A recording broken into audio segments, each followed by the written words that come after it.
From the perspective of US theater, I know that any kind of focus on the Caribbean is really needed because it's nearly non-existent. And we're really much, as a kind of a national theater community in the US, we have these very, very strong borders that feel really artificial, and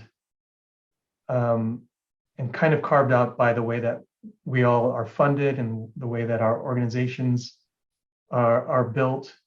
And so, yeah, I think the niche of open channels is really to break down those borders and to amplify and put a spotlight on these various cultures and regions that we don't see. It's been a really big influence or kind of eye-opener for us in terms of when it comes just to purely like a technical side of communications with artists in places that have low bandwidth, internet bandwidth. We started to do a few series from artists, curators, and scholars in Africa. Many times we had to use some of that technical learning that we had with open channels to figure out how to bring in, for example, Kenyan Sign Language interpreters who are using their mobile phones with very limited data and expensive data. How do we